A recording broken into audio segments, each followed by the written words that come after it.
Hey everyone, welcome back to another video, and in this video I'll be going over the different ways to prevent and reduce hacks. So the first way is to be careful with Wi-Fi.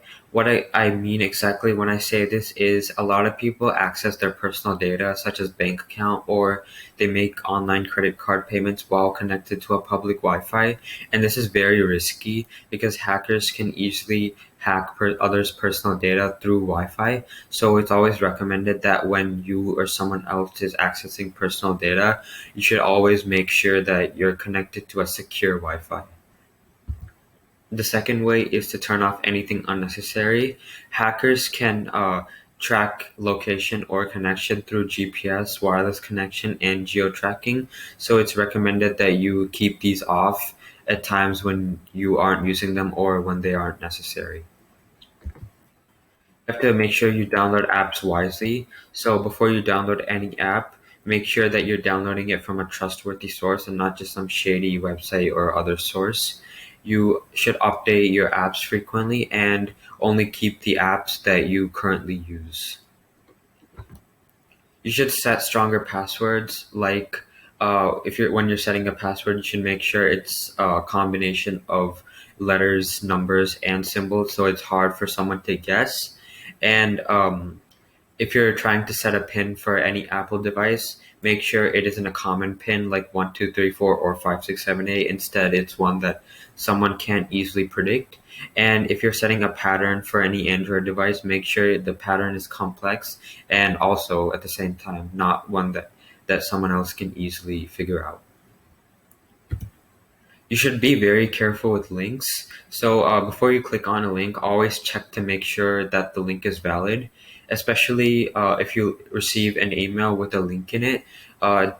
Generally in the email, it says that if you click on this link, you'll receive like extra protection, something like that. But hackers are very smart that they send you the link, and the link like resembles the link of an official organization, but there's a slight modification in one part of the link. So if you click that link, instead of taking you to the official link of an organization, it instead downloads a malware on your computer. So before clicking on any link, make sure it's the proper link and there isn't any modification in there, because that's one small modification can cause harm to the computer.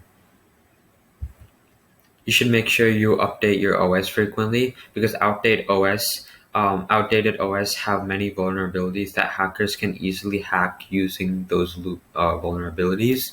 So, and if you keep using outdated OS, it's very easy for hackers to hack you. So the more you update your OS, the less likely it is for you to get hacked.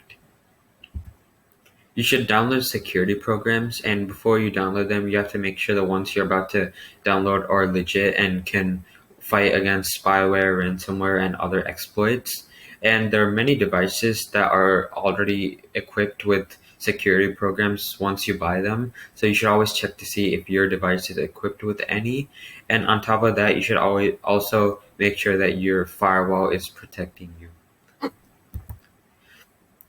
Before you sell any device, once you plan to sell the device, you should consider erasing all personal info on the hardware, because once you sell it to someone else, if you don't delete all the personal info, they can find out more about you. So you should also consider using software such as DBAN, Disk Wipe, and Disk Utility to erase your hard drive.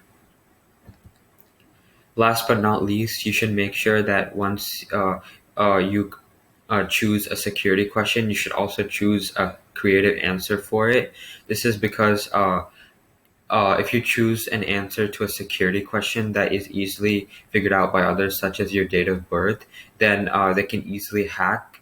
So you have to make sure that you're choosing a hard security question, one that the answer to it can't easily be figured out. And once you choose your security question, you should also make sure that the answer you choose is creative. You can even set a wrong answer to that question. You just have to make sure that you remember what answer you put. It doesn't matter what answer you put, as long as you remember the answer that you put, you can always access anything. And that's it, guys. I hope you enjoyed this video. I'll see you next time.